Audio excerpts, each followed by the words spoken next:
Anda bersama Brother Fai di channel Malam Mistik, sebuah rancangan audio dan video cerita seram dan mistik.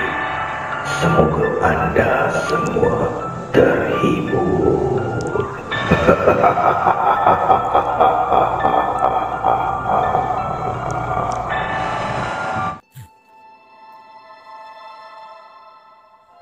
Apa kabar para pendengar Malam Mistik? Pada malam ini, Brother Fai akan kongsikan kepada anda kisah yang datangnya daripada apa nama dia? Son Soluyo. Son Soluyo ni, kalau dalam bahasa dusun di Sabah ya, bermaksud burung layang-layang. Dan beliau mengatakan dia ni orang gunung. Tapi tak apalah.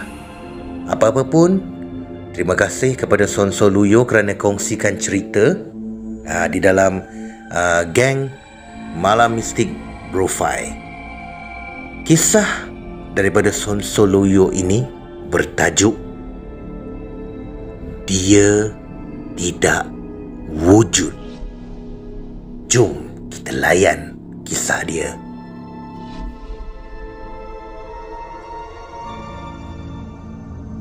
Al-Kisah, sebuah cerita tentang seorang pemuda yang memperlekehkan cerita-cerita hantu, jin, syaitan dan yang seumpama dengannya.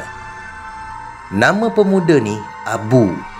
Mungkin sebab dia tidak pernah nampak hantu atau apa-apa makhluk yang menakutkan, maka sesuka hati saja dia memperli dan mentertawakan cerita orang. Sampai dia sanggup bertumbuk dengan orang lain semata-mata mempertahankan pendiriannya. Mana ada hantu semua ni? Ni semua merepek, mengarut. Satu malam, dalam pukul 8, Abu disuruh maknya menghantar beras kampung warna merah ke rumah ibu saudaranya. Kena hantar malam tu juga, sebab beras tu nak dibuat bubur. Pagi esoknya nak dibuat jamuan untuk anak-anak yatim. Abu sempat menghabiskan sebatang rokok Dunhill di bawah tangga rumahnya sebelum dia bertolak ke rumah ibu saudaranya. Itu pun maknya sudah membebel panjang.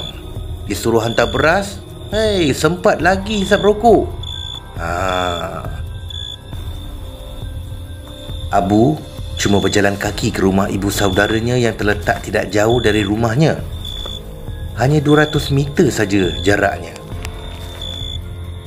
Bila sampai berhampiran dengan rumah berwarna kuning tu, Abu berhenti sebentar. Dia merenung ke dalam rumah yang terang benderang. Macam ramai pula anak dara dalam rumah ni. Ke hulu ke hilir, nampak dari jendela. Sibuk sangat membuat kerja. Abu jadi segan pula. Dia malu nak masuk ke dalam rumah mencari ibu saudaranya. Abu seluk poket seluarnya. Dia mendengus. Telefon bimbitnya pula lupa dibawa. Dia baru berkira-kira nak menelefon ibu saudaranya menyuruh mengambil beras tu di luar. Mungkin sekejap lagi selesailah tugas mereka, dan anak-anak dara tu pun pasti akan balik ke rumah masing-masing. Biasanya kalau ada buat kenduri, ibu saudaranya akan memanggil anak-anak jiran untuk membantunya di dapur. Lagipun, dia tidak mempunyai anak yang ramai, hanya seorang anak lelaki. Itu pun baru berusia 5 tahun. Abu terus menuju ke belakang rumah. Di situ ada satu batu besar. Di sebelahnya ada kolam ikan. Apa lagi, duduk melepaklah si Abu ni di situ seorang diri. Sekotak rokok dikeluarkan. Plastik berisi beras diletakkan di atas batu. Nah, duduk sini diam-diam, kata si Abu. Suasana di belakang rumah agak gelap sikit kerana tidak dipasang lampu. Kelihatan asap nipis berkepul-kepul ke udara, keluar dari bibir tebal milik Abu.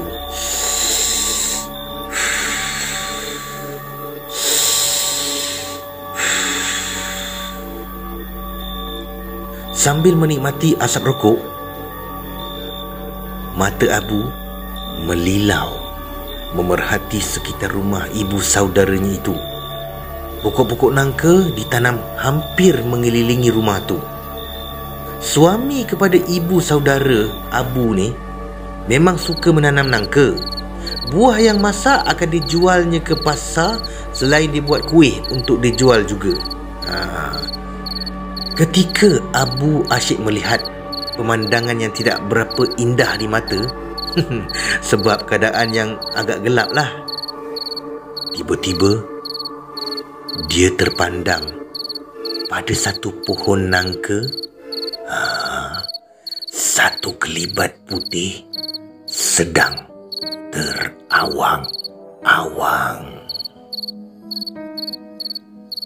Abu membulatkan mata, merenung ke arah benda putih itu. Dia menggosok-gosok matanya. Betul ke ni? Kemudian dia pandang lagi ke arah pokok nangka tu, dan benda putih itu masih ada di situ. Tidak berganjak sedikit pun. Cuma ia kelihatan terbuai-buai bila ditiup angin. Abu terdengar suara perempuan ketawa halus.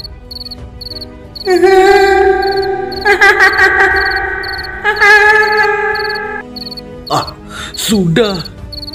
Hantu ke tu? Meremang bulu tengkuk Abu dibuatnya. Sebelum ni dia tidak pernah rasa takut. Untuk apa nak rasa takut? Sebab dia tak pernah nampak benda yang menakutkan. Tapi kali ni dia rasa nak terkencing bila mendengar suara ketawa yang agak keras. Seperti mentertawakan dirinya yang sudah pucat lesi, dengan mata masih fokus pada benda putih di hadapannya. Tiba-tiba seekor kucing melompat dari atap rumah lalu jatuh tepat di atas kepala Abu.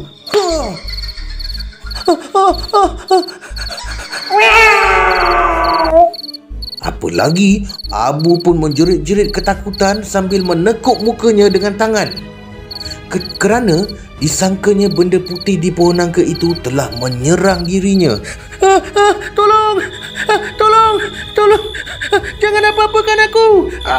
Aku percaya kewujudan kamu hanya hantu, syaitan semua ada di muka bumi ini. Tolong! Abu terketar-ketar bersuara sambil menutup mata. Hei Abu! Ya Allah, Abu! Kau ni dah kenapa? Satu tepukan kuat hinggap di bahu Abu. Terasa mau pingsan Abu dibuatnya kerana terkejut untuk kesekian kali. Bila dia membuka mata, ibu saudara Abu dan suaminya sudah terpacak di hadapannya. Anak-anak dara pula mengintai di muka pintu. Terasa tebal kulit muka Abu. Aku nampak hantu lah makcik, dekat situ, kata Abu. Lalu jari telunjuknya menunjuk ke arah pohon nangka. Suami ibu saudaranya terus menyuluh ke arah yang ditunjuk Abu. Apa lagi, berhamburan ketawa mereka semua kecuali Abu bila melihat benda yang disangka hantu oleh Abu tadi. Sekali lagi Abu nak terasa membenamkan kepalanya ke dalam kolam yang penuh dengan ikan tu. Rupa-rupanya benda putih yang disangka hantu tu adalah baju putih lusuh yang digunakan untuk membalut buah nangka.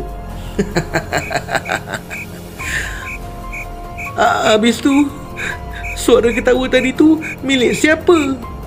Tanya Abu masih tak puas hati. Maaflah Abu, sebab dah buatkan kau takut.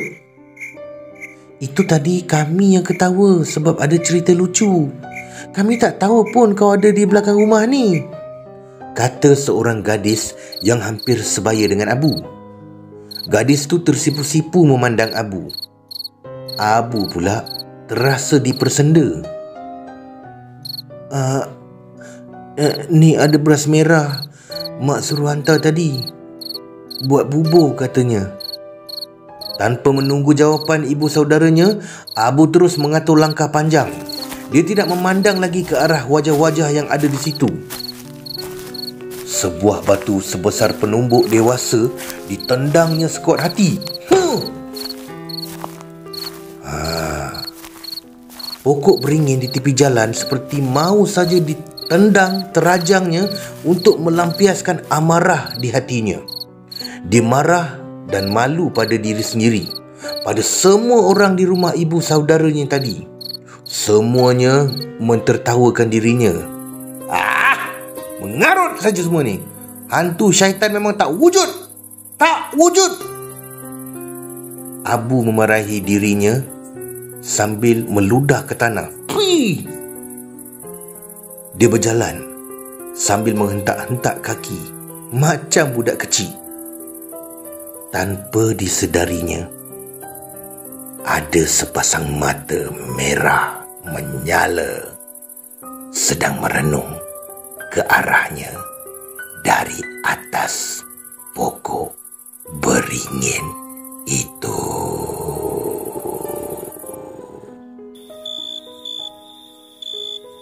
Sekian daripada Son Soluyon. Terima kasih Brother Fai. Terima kasih kepada anda yang mendengar kisah ini. Peace, no war.